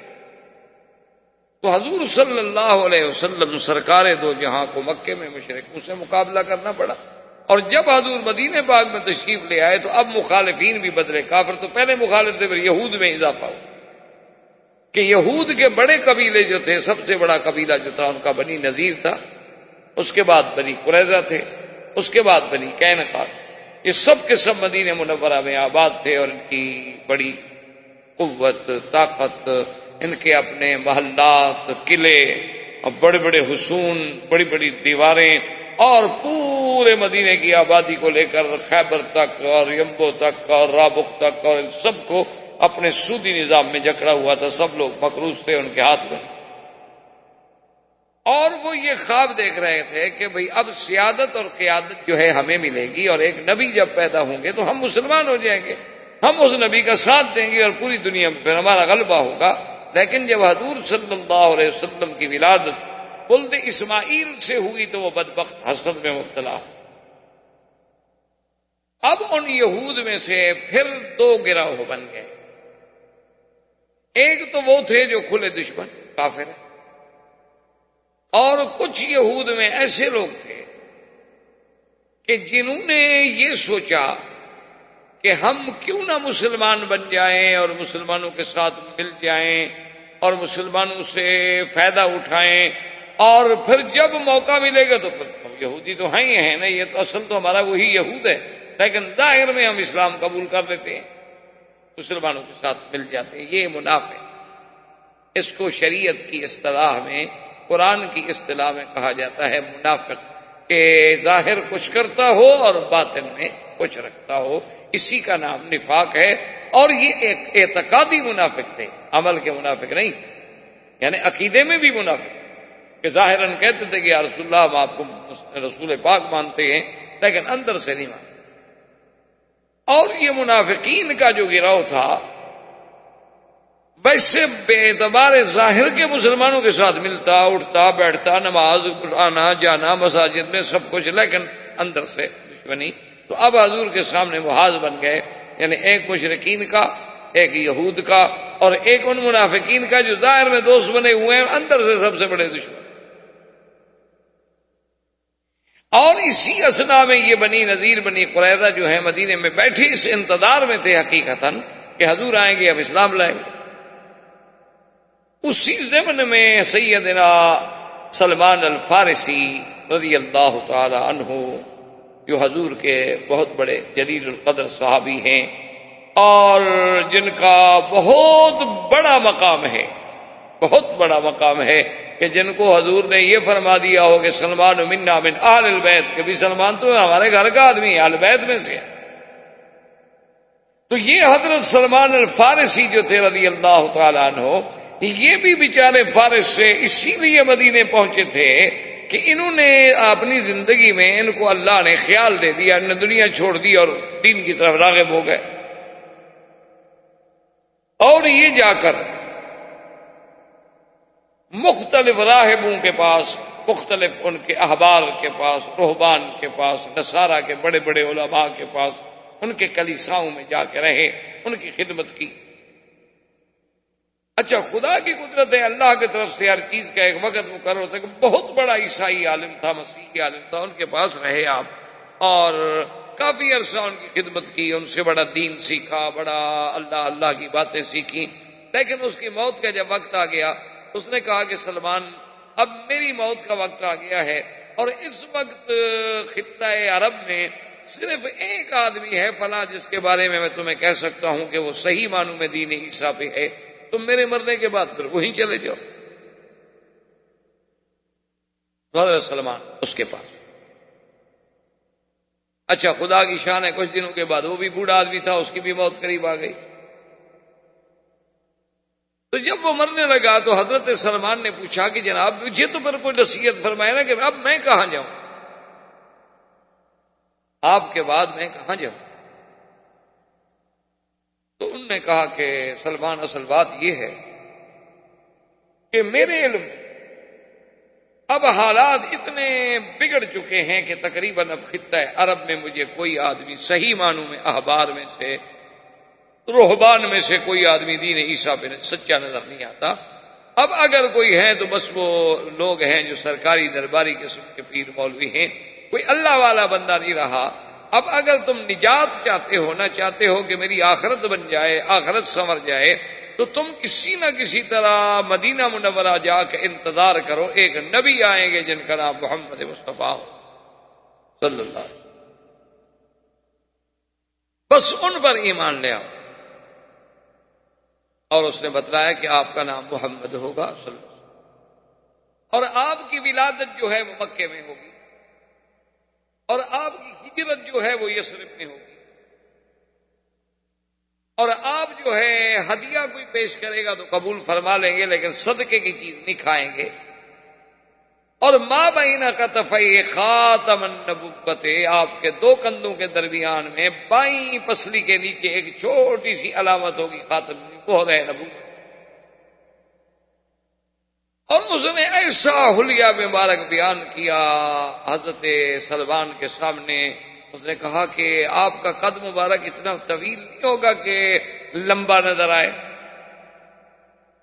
اور آپ کا قد مبارک اتنا چھوٹا بھی نہیں ہوگا کہ کوئی کہے کہ بھئی یہ تو چھوٹا قد ہے، بلکہ آپ کا قد اعتدال پہ درمیانہ ہوگا، لیکن طول کی طرف مائل ہوگا، معلوم ہوگا کہ یعنی گویا کہ اچھا اونچا ہے۔ اور اس نے کہا کہ میں یاد رکھو حضور کی صفت میں یہ بھی صفت ہوگی کہ اگر 2 آدمیوں میں کھڑا کریں تو آپ اونچے نظر آئیں گے، اور 1,00,000 آدمی میں کھڑا کریں پھر بھی آپ اونچے نظر آئیں گے، اور جب چلیں گے تو معلوم یہ ہوگا کہ اوپر سے اتر رہے ہیں، اور زمین پر پاؤں جو ہے آپ پوری قوت سے رکھیں گے، یہ نہیں کہ ایسے ہلکا ہلکا پاؤں رکھیں، پوری قوت سے جما کے رکھیں گے، اور حضور کا چہرہ جو ہے تدویرم ما، آپ کا چہرہ مبارک گول ہوگا، لیکن ایسا گول نہیں کہ پرکار سے جیسے آپ گلائی کھینچ لیں، بلکہ ایسی گلائی جو تھوڑی سی کتابی ہونے والی ہو، جو عین جمال ہوتا، یعنی چہرہ لمبوترا ہو تب بھی تو خوبصورت نہیں، اور چہرہ اتنا گول ہو کہ اس میں بالکل 100% گلائی ہو جائے جیسے سورج کا حالہ ہے، تو وہ بھی حسن و جمال کے خلاف ہے، یعنی تدویر اما، ایسا گول کہ ہلکا سا کتابی ہونے کی طرف مائل، اور حضور کا رنگ مبارک جو ہے ابیض اللین، ابیض اللون مشرب بالحمرۃ، حضور کا رنگ مبارک سفید لیکن ایسا جس میں سرخی جھلکتی، اور حضور صلی اللہ علیہ وسلم جو ہے اشکل العینین، اور اسی طرح اکحل العینین، کہ آپ کی آنکھیں مبارک جو ہیں بڑی وسیع، اللہ غزالی آنکھیں جسے آپ کہتے ہیں نا، غزال کی آنکھیں، اور اسی طرح حضور صلی اللہ علیہ وسلم کا آنکھیں مبارک جو ہے اکحل العین، اکحل العینین کا کیا معنی ہے کہ جب کوئی آدمی دیکھے تو محسوس ہو کہ حضور ابھی سرما پہن کے آ رہے ہیں، سرما آلود آنکھیں، حالانکہ آپ نے سرما نہیں پہنا ہوا ہوتا، قدرتی تھی۔ ویسے حضور صلی اللہ علیہ وسلم کی سنت مبارک تھی کہ ساری زندگی آپ سفر میں سرما، کنگھی اور مسواک یہ ہمیشہ ساتھ ہوتا تھا۔ اب تو خیر ماشاءاللہ ڈاکٹر لوگ ہیں آپ کے ہاں، تو سرما پہننا منع ہے، ہم تو ملا لوگ ہیں نا پرانے، کیا کریں، جس نبی کے نام پہ روٹی کھاتے ہیں ہم نے تو اسی کا گیت گانا ہے، ہم تو بہرحال نہ نئی تہذیب کو مان سکتے ہیں نہ نئی ڈاکٹری کو مان سکتے، کہتے ہیں جی سرما بالکل اس میں سیسا ہوتا ہے، آدمی اندھا ہو جاتا ہے، پہلے جو 100 سال سے پہن رہے ہیں وہ سارے اندھے ہو گئے تھے، صرف یہ جب سے ڈراپس نکلے ہیں لوگ ماشاءاللہ اب کوئی اندھا نہیں ہوتا، سب ٹھیک ہے، اس وقت سے سب کی روشنیاں بحال ہیں اللہ کی رحمت۔ بس اصل بات کیا ہے کہ کفر اتنا ظالم ہے کہ وہ نبی کی ہر سنت چھڑانا چاہتا ہے، وہی اس نے تمہیں پڑھا کے دماغوں میں بٹھا دیا، ورنہ آپ حیران ہوں گے، آج بھی اگر آپ کو ممیری ایک دوائی ہوتی ہے، ممیرہ مذکر ہے اور ممیری مؤنث ہے، یہاں ممیرہ تو ملتا ہے لیکن ممیری مؤنث جو ہے وہ نہیں ملتی، بوٹی ہوتی ہے، وہ آپ کو مل جائے، آپ 8 دن اس کو پہنے، اگر آپ کی نظر 4 نمبر کی ہے نا، کو ہفتے میں اگر آپ 0 پہ نہ آ جائیں، جو مجھے آئے سزا دیں، آپ آرام میں بیٹھے ہوئے، 4 نمبر کی اینک والے لوگوں نے پہنا اور 0 بالکل، اس نے کہا بس یہ اینک اتار کے پھینک دی، مشکل یہ ہے کہ نہیں ملتی، اب بنانے والے نہیں ہیں، کون محنت کرے، کون رگڑے، کہاں سے وہ کھرل لے آئیں، اب کھرل ایسے ملتے ہیں جس میں پتھر بھی ساتھ مل جاتے ہیں، تو آدمی اندھا ہونا ہے، ورنہ حضور نے جب فرما دیا کہ ما انزل اللہ داء الا انزل به شفاء، اللہ نے کوئی ایسی بیماری نہیں اتاری جس کا دوا نہ بھیجا، ہم اس دوا تک نہیں پہنچے تو ہماری جہالت ہے، ہمارا علم اتنی ترقی نہیں کر سکا، ہم ابھی وہاں نہیں پہنچے، ورنہ اس چیز کا دوا موجود ہے۔ تو بہرحال حضور صلی اللہ علیہ وسلم کی آنکھیں مبارک دور سے ایسی نظر آتی تھیں کہ جیسے سرما آلود، اور حضور صلی اللہ علیہ وسلم کے اعضاء جو تھے یہ قوی، یعنی کہ عورتوں کی طرح زنانہ ہاتھ ہوں، قوی، اور حضور صلی اللہ علیہ وسلم کے مفاصل جو تھے، وہ جوڑ جو تھے وہ بڑے قوی، اور صحابی چاہلیہ یہ بھی بیان کرتا ہے کہ من رآہ فجأۃ آبہ، اگر کوئی آدمی ایسے اچانک دیکھتا نا تو اس پر حضور کی ہیبت ہے، اور اگر آپ کے ساتھ رہ جاتا تو پھر حضور کے پیار سے سب کچھ بھول جاتا، پھر تو حضور کا اتنا پیار تھا، اتنا محبت ہوتی تھی کہ وہ جو ہیبت تھی، وہ ڈر تھا، وہ خوف تھا، وہ سب بھول جاتا کہ آپ تو اتنے قریب۔ اور حضور صلی اللہ علیہ وسلم آپ کا جو بولنے کا اور دیکھنے کا انداز تھا متبسمن تبسمن، مسکرانا، ہلکا سی مسکرانا. یہ تین مراحل ہوتے ہیں، تبسم، ضحک اور کہا. ابتدا جو ہے ہنسنے کی وہ تبسم ہے کہ آدمی تھوڑا سا مسکراتا، اس کے بعد پھر ہنستا ہے، اس کے بعد پھر منہ پھاڑ کے کہے لگا وہ کہا. اب چونکہ حضور کو کہا پسند نہیں تو ہمیں انگریز نے پڑھایا کہ کہا لگاؤ پھیپڑے کبھی، زور زور سے ہنسو پاگلوں کی طرح. کیوں؟ قرآن کی مخالفت کرنی ہے، نبی کی مخالفت کرنی ہے، ورنہ پھیپڑے کو ہوا دینے کی اور بھی. آپ لمبے لمبے سانس لیں تب بھی تو پھیپڑے کو ہوا مل جائے گی، ضروری ہے کہ کہا لگائیں. آپ ناک سے سانس لے کے منہ سے نکالیں تب بھی آپ کا وہی کام اللہ پاک کر دیں. آپ لمبی دوڑ لگا لیں خود بخود سانس چڑھ جائے گی، پھول جائے گی، نکلے گی، سارا کام خود بخود ہو جائے گا. تو بہرحال تو حضور کا ایسا حلیہ کھینچا نا کہ حضرت سلمان کہتے ہیں کہ میں نے وہ حلیہ دماغ میں بٹھا دیا. اچھا وہ عالم بھی مر گیا، بوڑھا آدمی تھا، موت آئی. اور خدا کی شان ہے، اچھے لوگ تو ویسے مرتا تو ہر کوئی وقت پر ہے، لیکن محاورہ یہ ہوتا ہے کہ اچھے لوگ چلے جاتے ہیں. محاورے میں لوگ کہتے ہیں اللہ میں ابھی تو اچھوں کو بلاتے ہیں، حالانکہ ہر کسی کا واقعی وقت مقرر ہے. لیکن یہ ٹھیک ہے کہ علامات قیامت میں ہے کہ علماء جلدی مریں گے، علماء کی موت آئے گی، کیونکہ جب عالم نہیں رہیں گے تو علم خود بخود نہیں رہے گا. ان اللہ یقبض العلم بقبض العلماء، علم کیسے قبض کیا جائے گا؟ علماء کو اٹھا لیا. پھر کیا ہے؟ پھر پروفیسر بن جائیں گے ماشاءاللہ، ڈاکٹر بن جائیں گے. اب تو قرآن و حدیث کے بھی ڈاکٹر ہیں ماشاءاللہ، وہ آپریشن کرتے ہیں قرآن حدیث. جیسے آپ کے ڈاکٹر اعضاء کے ڈاکٹر ہیں نا جی، آنکھ کان کا ڈاکٹر ہے تو ماشاءاللہ وہ پیٹ کا نہیں جانتا، پیٹ کا ڈاکٹر تو آنکھ کان کا نہیں جانتا کہ ایک کا علاج کرے گا تو دوسرا خراب ہوگا. اسی طرح اب انہوں نے ہمیں ماشاءاللہ قرآن و حدیث میں بھی اجزاء کر دی ہیں کہ یہ تفسیر میں ڈاکٹر ہے، یہ جناب تجوید میں ڈاکٹر ہے، اور یہ جناب ترتیب قراءات میں ڈاکٹر ہے، اور یہ جناب ربط میں بین الآیات میں ڈاکٹر ہے. اس بیچارے کو دوسری کوئی چیز نہیں آتی اللہ کی نام. اسی دن سے علم ختم، تقسیم ہو گیا نا جی. آپ ایک جز جانتے ہیں، باقی تو آپ نہیں جانتے. پہلے یہ ہوتا تھا کہ جب تک علماء 16 علوم نہیں پڑھتے تھے تفسیر کے قریب ہی نہیں جاتے تھے، وہ ڈرتے تھے کہ اللہ کے قرآن کی تفسیر کریں، خدا نہ خواستہ کوئی نحوی غلطی ہو جائے، کوئی صرفی غلطی ہو جائے، معانی کی غلطی ہو جائے، لغت کی غلطی ہو جائے، قواعد میں غلطی ہو جائے، محاورات میں غلطی ہو جائے، اس کے ناسخ و منسوخ کا پتہ نہ چلے، محکمات متشابہات کا پتہ نہ چلے، ہم کیسے ترجمہ کر بیٹھے. آج تو ہر آدمی جو اردو پڑھا ہوا ہے ماشاءاللہ وہ کہتے ہیں یسرنا القرآن للذکر، اللہ نے قرآن آسان کر دیا ماشاءاللہ، قرآن کی جس طرح چاہو تعویل ہے. اور اس بے وقوف کو یہ بھی نہیں پتا کہ یسرنا للذکر، یسرنا جو ہے استنباط و احکام لیے نہیں ہے، آسان کر دیا ہے نصیحت پکڑنے کے لیے. کوئی ڈرنا چاہے تو قرآن پڑھ کے اللہ کا ڈر پیدا ہو سکتا ہے. وہ تو خاص پابندی. اور للذکر یا للحفظ، قرآن کو حفظ کرنا اللہ نے آسان کر دیا ہے کہ اور کتاب حفظ نہیں ہو سکتی، قرآن حفظ ہو جاتا. یہ معنی نہیں کہ قرآن سے جو چاہو استنباطات کرتے رہو. اسی لیے تو پھر پرویز پیدا ہوا، ڈاکٹر جیلانی برق پیدا ہوا، انہوں نے جناب پھر پوری دنیا کا نظام جو ہے احادیث کا انکار کر دیا، کیونکہ وہ بھی اسی طرح قرآن کو سمجھنے کی کوشش کر رہے تھے. بڑے بڑے لوگ، علامہ عنایت اللہ مشرقی پیدا ہوا، سر سید کے بڑے خدمات ہیں، لیکن قرآن پاک میں ایسی ایسی غلطیاں کی ہیں کہ خدا معاف کر دے. بہت ہو گیا، اللہ سب کی قبروں پر رحمت کرے. ایسی ایسی ٹھوکریں کھائی ہیں جو قادیانی نے، حالانکہ کتنا بڑا آدمی تھا، کتنے اس کے خدمات.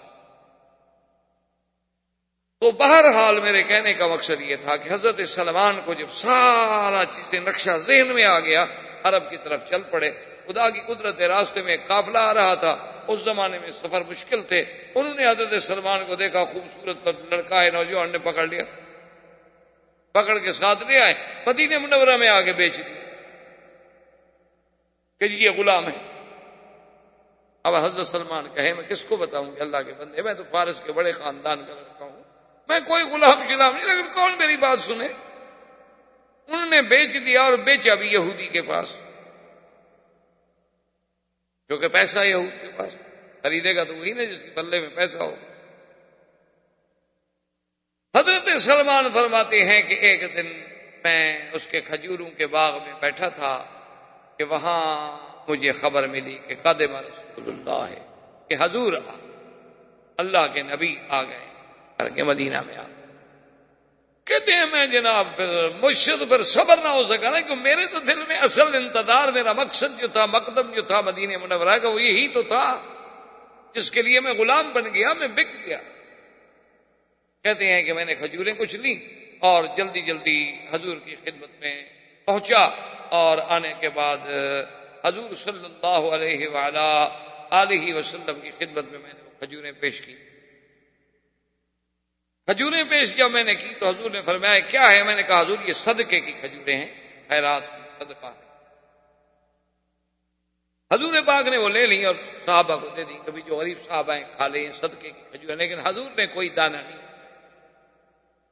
میں نے کہا کہ بھئی ہاں، اب دیکھیں نام بھی مل گیا، مکہ سے مولد بھی مل گیا، مدینہ کی ہجرت بھی مل گئی، اور وہ جو انہوں نے مجھے شکل مبارک سمجھائی تھی وہ بھی بالکل عین سامنے تصویر ہے، اور یہ صدقہ نہ کھانے والی علامت بھی مل گئی۔ دوسرے دن پھر میں حاضر ہوا، میں نے کچھ کھجوریں پیش کی، حضور نے فرمایا ما ھذا سلمان یہ کیا ہے؟ میں نے کہا حضور یہ ہدیہ ہے۔ فقبلہ، حضور نے قبول فرما لی، اپنے سامنے رکھی، آپ نے بھی تناول فرمائی، صحابہ نے بھی تناول فرمائی۔ میں نے کہا الحمدللہ، یہ علامت جو تھی نا، نشانی میرے لیے، یہ بھی پوری ہو گئی۔ اب میں نے کہا کہ وہ علامت جو ہے کہ حضور کے دو کندھوں کے درمیان میں مہر نبوت ہے، اب مہر نبوت میں کیسے دیکھوں؟ میں کیسے کہہ سکتا ہوں حضور پاک سے کہ جی قمیص اتارے میں نے مہر دیکھنی ہے؟ اتنا بے ادبی تو کوئی بھی نہیں کر سکتا۔ اور پھر حضور تو مدینہ منورہ میں نبی بھی تھے، بادشاہ بھی تھے، سردار بھی تھے، دین و دنیا کے تاجدار بھی تھے، اب مدینے میں تو آپ کا ایک پورا تسلط تھا۔ تو کہتے ہیں کہ ایک دن بقیع الغرقد کے کنارے حضور بیٹھے تھے، آپ نے نیچے بھی چادر مبارک تھی، اس کو کہتے ہیں حلہ، عربی میں کہتے ہیں ایک ہی طرز کا کپڑا ہونا، نیچے بھی اوپر بھی ایک قسم کا، تو اس کو کہا جاتا ہے حلہ۔ تو آپ ردا اور ازار میں تھے کہ نیچے بھی چادر تھی اور اوپر بھی آپ نے یوں چادر لی ہوئی تھی، ہوا چل رہی تھی۔ تو میں طریقے سے ایسے مقام پہ آ کے کھڑا ہونے لگا کہ بھی اگر ہوا چلے اور اللہ مہربانی فرما دے اور حضور یوں ہاتھ رکھے بیٹھے، حضور ہاتھ اٹھائیں تو چادر گر بھی تو سکتی ہے نا، تو چادر گرے تو میں جلدی سے علامت دیکھ لوں۔ تو جب میں اس مقام پہ آ کے کھڑا ہوا تو فرمایا سلمان ادھر آ، میں قریب آ گیا، اور حضور نے اپنی چادر مبارک جو تھی خود نیچے کر دی اور فرمایا سلمان ابھی تک تمہاری نشانیاں پوری نہیں ہوئی۔ تو میں نے کہا اشہد ان یا رسول اللہ، مجھے کلمہ پڑھا دے، میں مسلم۔ تو فوراً میں مسلم، میں ابھی تک تم نشانیاں ڈھونڈ رہے ہو۔ تو یہ بڑا جو سیدنا سلمان کا اسلام ہے، یہ بھی ہجرت کے بعد مدینہ منورہ کے عظیم بقائے میں شمار ہو۔ حضرت سلمان اسلام لے آئے، اور اسی طرح آذان جو تھی، جیسے میں نے شاید پچھلے درس میں عرض کیا تھا کہ عبداللہ بن زید اور حضرت عمر نے خواب دیکھا، آذان بھی مدینے میں، اور اسی طرح یعنی حکم صیام جو ہے وہ بھی مدینہ منورہ میں، اس سے پہلے روزے فرض نہیں تھے، یعنی ویسے لوگ روزہ رکھتے تھے، نفلی روزہ، کیونکہ روزہ تو ہر شریعت میں رہا ہے، ہر دین کے اندر روزے موجود تھے، لیکن کوئی پابندی نہیں ہوتی تھی، کسی نے ایک رکھ لیا، کسی نے دو رکھ لیے۔ لما قدم رسول اللہ صلی اللہ علیہ وسلم المدینہ فرأى اليہود انہم یصومون یوم عاشوراء، حضور پاک نے دیکھا کہ یہودی لوگ جو ہیں یہ عاشورہ 10 محرم کو روزہ رکھتے ہیں۔ جیسے ہمارے ملک میں تو کوئی عاشورہ کا روزہ ہے نہیں، مقصد لوگ سمجھتے ہیں کہ شاید حضرت حسین کی وجہ سے ہے، یہ سب سے بڑی جہالت ہے۔ حضور جب مدینے میں ایک تشریف لے گئے، ابھی تو بی بی فاطمہ کا حضرت علی سے نکاح بھی نہیں ہوا، حضرت حسین تو پیدا بھی نہیں ہوئے، حضور نے جب دیکھا کہ یہود جو ہیں 10 محرم کو روزہ رکھتے ہیں تو آپ نے ان کے علماء کو، ان کے احبار کو بلا کے پوچھا لم تصومون یوم عاشوراء، ان دنوں میں تم روزہ کیوں رکھتے ہو؟ انہوں نے کہا کہ یا رسول اللہ، اصل میں یہ آج کا دن جو ہے نا، یہ ایسا دن ہے کہ ان اللہ اغرق عدونا فرعون وانجا موسیٰ علیہ السلام کو اللہ نے نجات دی تھی اسی دن میں، اور فرعون کو غرق کیا تھا، تو ہم اپنے پیغمبر کی اس کامرانی اور کامیابی میں اور دشمن کی ہلاکت کی خوشی میں اس دن اللہ کی عبادت کرتے ہیں اور روزہ رکھتے ہیں۔ انا احق بموسیٰ منکم، کہ موسیٰ علیہ السلام کے ساتھ پھر میرا تعلق زیادہ ہے تم سے۔ اور آپ نے حکم فرما دیا اپنے صحابہ کو کہ سب روزہ رکھو اب جب عاشوراء آئے، لیکن ایک بات کا خیال کرو، صوموا یومین، 2 دن کا روزہ رکھو، 9 اور 10 کا یا 10 اور 11 کا، تاکہ ہم روزہ بھی رکھ لیں اور یہود کی مشابہت بھی نہ ہو جائے۔ وہ تو ایک روزہ رکھتے ہیں نا، ہم تو 2 رکھیں۔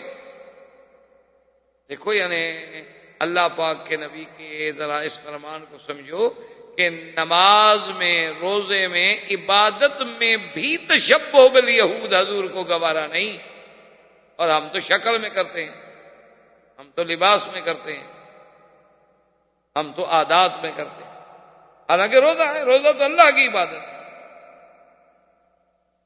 لیکن آپ نے فرمایا خالف الیہود، صوموا، 2 روزے رکھو یومین، یا تو 9 اور 10 یا 10 اور 11۔ تو اب اس کے بعد پھر اللہ نے حکم دیا کہ یا ایھا الذین آمنوا کتب علیکم الصیام کما کتب علی الذین من قبلکم، اللہ نے حکم دیا کہ ایمان والو، روزے تم پہ ہم نے فرض کر دیے ہیں، اور یہ صرف تم پہ فرض نہیں، تم سے پہلے لوگوں پر بھی اللہ تبارک و تعالی نے فرض کیے، اور اس میں گھبرانے کا مسئلہ نہیں، ایام معدودات، کچھ دن ہی تو ہیں، یہ نہیں ہے کہ کوئی سارا سال ہم روزے رکھیں۔ ان پروفیسروں نے جو قرآن سمجھا ہے نا، وہ کہتے ہیں کہ ایام معدودات جمع ہے، اور جمع زیادہ سے زیادہ 3، وہ کہتے ہیں 3 روزے کافی ہیں۔ یہ تو مولویوں نے مہینے کا چکر چلا رکھا ہے، انہوں نے قرآن کو یوں سمجھا ہے۔ پڑھے لکھے لوگ ہیں نا، جدید علوم سے ماشاءاللہ باہر ہیں، کسی نے قرآن سمجھا ہے آکسفورڈ سے، کسی نے سمجھا ہے ہارورڈ سے، مدینے سے نہیں سمجھا، مدینے سے سمجھتے تو پھر تو کبھی غلطی نہ ہوتی۔ وہ اللہ کے بندے، جس نبی پر قرآن اتر رہا ہے اس نے 1 مہینہ روزہ رکھا ہے یا 4 دن رکھا ہے؟ اس سے زیادہ قرآن سمجھنے والا ہمارے پاس کوئی ہے؟ پھر عید الفطر کا کیا معنی کہ صوموا لرؤیتکم وافطروا لرؤیتکم، چاند چڑھے گا تو روزہ، چاند چڑھے گا تو ختم، مہینہ تو خود بخود ہو گیا۔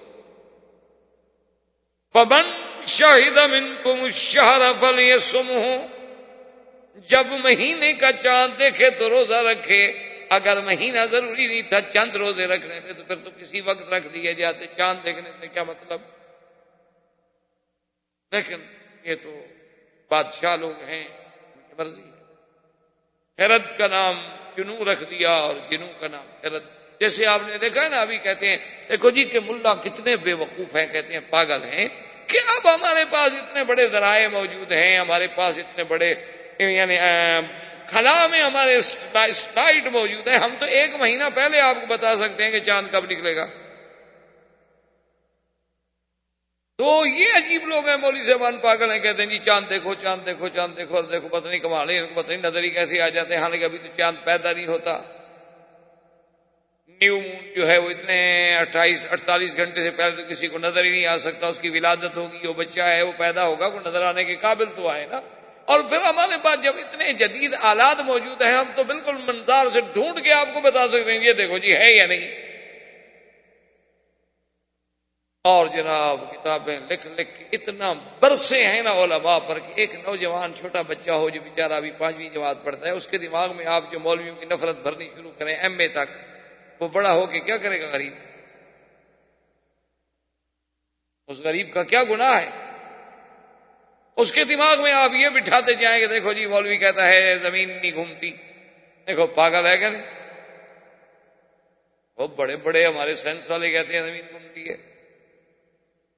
اور دیکھو جی یہ مولوی کہتا ہے کہ بھئی چاند دیکھو، آنکھوں سے دیکھو، آنکھوں سے دیکھو، ڈھونڈو، پہاڑوں پہ چڑھو اور جاؤ اور تلاش کرو اور گواہ لاؤ. تو کیسا بے وقوف ہے؟ جب مشینیں موجود ہیں تو ڈھونڈنے کی کیا ضرورت ہے؟ گواہ لانے کی کیا ضرورت ہے؟ خواہ کسی کو پہاڑ پہ چڑھاؤ، پاؤں پھسلے مر جائے بیچارہ. نے کہا دیکھو پاگل ہیں مولوی کے نہیں. اور دیکھو نے کہا کمال ہے، جب انگریز کی کرسمس تو ایک دن میں ہو اور مسلمانوں کی عیدیں دو ہوں. دیکھا کیسے پاگل لوگ ہیں مسلمان. یہ سب ان مولویوں نے ان کو خراب کیا. یہ مولوی ہے نا ان کا دماغ ہی خراب. یہ لوگوں کو پھر پیچھے لے جانا چاہتے ہیں، ہم ان کو آگے لے جانا چاہتے ہیں، ہم ترقی پہ لے جانا چاہتے ہیں، ہم ان کو فلک پہ پہنچانا چاہتے ہیں، اور یہ ہمیں کھینچ کھینچ کے پھر اسی مدینے پاک پہ لے جانا چاہتے ہیں جہاں مدرسہ نہیں تھا، جہاں یونیورسٹی نہیں تھی، کوئی تعلیمی ذرائع نہیں تھے، کوئی مواصلات نہیں تھی، کوئی جدید علوم کے حصول کے وسائل نہیں تھے. یہ پھر ہمیں اسی نبی امی کے دروازے پہ کھڑا کرنا چاہتے ہیں. اور خاص ساتھ خود بھی کہتے ہیں مولوی پاگل ہیں، کہتے ہیں ہمارے نبی پڑھے ہوئے بھی نہیں. دیکھو کتنے بے وقوف ہیں مولوی. حالانکہ اللہ کے بندے اگر اللہ عقل دیتا نا تو قرآن کہتے فمن شہد منکم الشہر، شہود ہلال اور وجود ہلال میں فرق ہے، یاد رکھو. ان بیچاروں کو سمجھ ہی نہیں آتی نا کہ وجود ہلال کیا ہے اور شہود ہلال.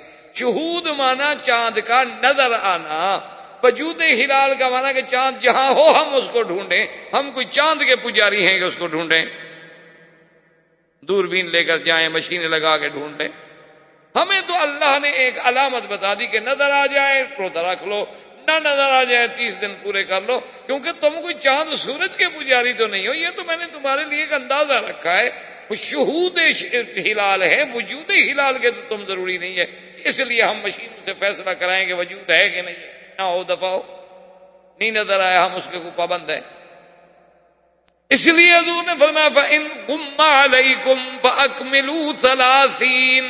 اگر چاند بادلوں میں آ گیا، چھپ گیا، تمہیں نظر نہیں آیا، یعنی موجود تو ہے لیکن نظر نہیں آیا تمہیں، ورنہ چاند تو کسی نہ کسی جگہ ہوگا، تو تم 30 دن اپنے پورے کر لو. یہ تو يَسْأَلُونَكَ عَنِ الْأَهِلَّةِ قُلْ هِيَ مَوَاقِيتُ لِلنَّاسِ، کہ ہم نے یہ چاند کا جو نظام ہے لوگوں کے اوقات کے لیے، لوگوں کے چھٹی کے لیے، زکوٰۃ کے لیے، نصاب کے لیے، نکاح کے لیے، عدت کے لیے ایک وقت کا ہم نے ذریعہ بنا دیا ہے. بس اس کے علاوہ تو کچھ نہیں. ہم کوئی چاند سورج کے پجاری تھوڑے ہیں کہ ہم جناب پہلے اسٹیشن پہ بیٹھ کے چاند ڈھونڈنے جائیں، ہیلی کاپٹر پہ چڑھ کے ماشاءاللہ مولویات تو پکڑنے جاتے ہیں چاند کو. اب تو رویت ہلال کمیٹیاں بنتی ہیں ماشاءاللہ. اور جناب یہ ہے کہ جی یہ ان کی عید مختلف ہو جاتی ہے. بھی چاند نظر آ گیا ٹھیک ہے، نہیں نظر آ گیا ٹھیک ہے. تمہیں خدا 10 خوشیاں نصیب کرے، ہمیں کروڑوں نصیب کرے، تمہیں کیا تکلیف ہے؟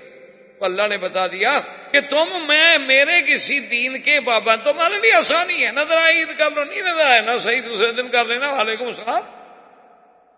یہ تھوڑا ہے کہ تم کو عید کے دن کا پابند کر دیا جائے کہ بس اسی دن عید آئے گی، آگے پیچھے ہو ہی نہیں سکتی. اور حتیٰ کہ اسلام نے اتنا بڑا عظمت کا ثبوت دیا ہے کہ اگر مثلا مسلمانوں کو چاند دیکھنے میں غلطی ہوئی اور 9 تاریخ کو 8 تھی اور یہ ہمیں عرفات میں لے گئے بھول کر، اللہ فرماتا ہے کہ الضحیٰ یوم اضحى المسلمون والفطر یوم فطر المسلمون. جس دن مسلمانوں نے عید منا لی وہی عید ہے. بس غلطی کی تو غلطی سے، 8 بھی میری ہے 9 بھی میری ہے. انہوں نے 8 کو 9 سمجھ لیا، چلو ہم نے اسی کو 9 بنا کے آج قبول کر خلاص. تو جب دین میں اتنی وسعت ہو، سعہ ہو، لیکن سمجھ نہ ہو تو اب اس کا کیا علاج ہے؟ اس کا تو علاج کسی کے پاس نہیں ہوتا. تو رمضان کے روزے کا فرض جو ہے وہ بھی ہجرت کے بعد. اب اس کے بعد ایک واقعہ پیش آیا کہ حضور پاک نے ایک سریہ بھیجا. سریہ کہتی ہیں کہ فوج بھیجی جائے لیکن حضور سرکار دو جہاں خود نہ تشریف، اگر خود تشریف لے جائیں تو وہ غزوہ. 3 سرایہ بھیجے گئے. پہلا سریہ جب بھیجا گیا تو وہ بنی مدلج والوں نے، بنی زمرہ والوں نے، قافلہ جا رہا تھا قریش کا. حضور کے فوجی پہنچے تھا کہ قافلے پہ حملہ کریں، انہوں نے کہا کہ نہیں، ہمارے علاقے میں آپ حملہ نہیں کر سکتے، یہ اب ہمارے حدود سے گزر رہے ہیں، ہمارے حدود سے نکل جائیں تو پھر تم جانو وہ جانے، لیکن جب تک وہ ہمارے حدود میں ہیں ہم نہیں حملہ کریں. تو خیر وہ نکل گئے اور مسلمان خالی. دوسرا سریہ حضور صلی اللہ علیہ وسلم نے بھیجا تو بنی مدلج نے روک لیا، وہ بھی خالی واپس آ گیا۔ یہ سب مدینے میں ہو رہا ہے ہجرت کے بعد۔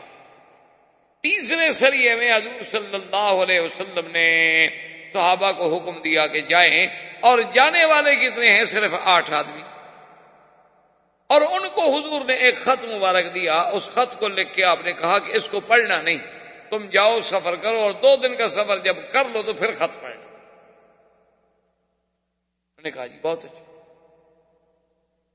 وہ جب چلے گئے 2 دن کے بعد خط پڑھا تو اس میں حضور نے لکھا کہ اگر قافلہ قریش کہیں تمہیں مل جائے اور ان سے لڑائی ہو جائے تو پھر گھبرانے کی ضرورت نہیں، اللہ پہ توکل کر کے جنگ آپ کر لیں۔ تو جب انہوں نے پڑھا انہوں نے کہا ٹھیک۔ اب جناب حضور صلی اللہ علیہ وسلم کے یہ 8 صحابہ،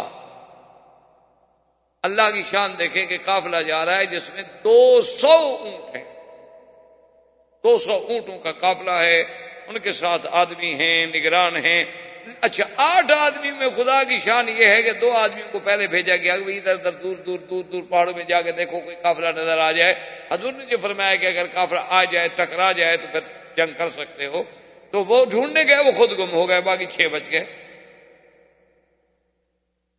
یہ تو پہاڑوں کے سفر، صحراؤں کے سفر، بندہ ایک ٹیلا ادھر ہوا بچ گیا، پھر کوئی آدمی کا عقل تو کام نہیں کرتا نا وہاں۔ اور اگر صحرا میں آپ بھٹکیں تو بڑی اچھی بات یہ ہوتی ہے کہ پھر اسی جگہ کھڑے رہیں، پر زیادہ عقل نہ دوڑائیں، ورنہ آپ جتنا تلاش کی کوشش کریں گے اتنی گم ہوتے چلے جائیں گے آپ۔ تو اب 6 آدمی بچے تو 6 آدمی نے جا کے حملہ کر دیا قافلے پہ۔ اچھا وہ قافلے والے ایسے ڈرے کہ وہ قافلے چھوڑ کے بھاگے۔ 2 آدمی انہوں نے ان کے قید کر لیے، اس کا ایک کا نام حکیم ابن کیسان تھا اور ایک کا نام عثمان ابن عبداللہ تھا۔ اس کو قید کر کے اور 200 اونٹوں پر مال لے کے جناب یہ مدینہ پہنچی۔ سب سے پہلی غنیمت تھی مسلمانوں کے لیے جو مدینے میں پہنچی، 200 اونٹوں پر مال لدا ہوا ہو، معمولی سی بات تو نہیں ہوتی نا اس زمانے میں۔ لیکن مشکل یہ ہو گئی کہ یہ جب واقعہ ہوا تو صحابہ نے سمجھا کہ 1 شعبان ہے، حالانکہ وہ 30 رجب تھی۔ یہ مغالطہ ہو گیا کہ صحابہ نے تو یہ سمجھا کہ شعبان داخل ہو گیا، اور ہاں شعبان داخل ہو گیا ہے، 1 ہو گئی ہے، حالانکہ وہ 30 رجب تھی، اور رجب من اشہر الحرم تھا کہ رجب جو ہے وہ تو ان مہینوں میں تھا جن میں لڑائی بند ہے۔ اب جناب مکے والوں کو جب خبر ملی کہ قافلہ ہمارا لوٹا گیا، 2 بندے پکڑے گئے، ان نے تو جناب پورے قبائل میں شور کر دیا کہ ان محمد صلی اللہ علیہ وسلم احل الشہر الحرم، کہ حضور پاک نے حرمت توڑ دی اور حرمت والے مہینے جو ان میں قتال آپ نے حلال کر دی، ہمارے ساتھ رجب میں لڑائی۔ اسی لیے تو ہمارا قافلہ مطمئن آ رہا تھا نا کہ رجب میں آ رہا ہے، اس لیے ہم نے تو کوئی اس کا حفاظتی انتظامات بھی نہیں کیے کہ رجب میں تو کوئی لڑائی ہوتی نہیں۔ اللہ نے قرآن یسألونک عن الشہر الحرام قتال فیہ، اللہ نے قرآن اتارا کہ میرا مدنی شہر حرم میں پوچھتے ہیں کہ جنگ کا کیا حکم ہے، کہہ دو کل قتال فیہ کبیر، بڑا گناہ۔ لیکن کسی کو مکے سے نکالنا، مسجد حرام سے نکالنا، وہ تو اس سے بھی بڑا گناہ ہے۔ آج میرے نبی پر تو اعتراض کر رہے ہیں، انہوں نے ظلم کرنے میں کبھی مکے میں بھی سوچا تھا کہ آج رجب ہے؟ اور اس کے بجائے مسلمانوں پہ عرصہ حیات تنگ کر دینا، والفتنۃ اکبر من القتل۔ کیا کہتے ہیں اعتراض؟ کس بات سے اعتراض کر رہے ہیں یہ ظالم لوگ؟ خیر جب ان کا وفد آیا حضور کے بعد، جب قافلہ، آپ نے فرمایا کہ اللہ کے بندے تم نے رجب میں لڑائی کی۔ احباب کرام، اس کے بعد اب آپ اس مبارک سلسلے کی CD نمبر 16 سماعت فرمائیں۔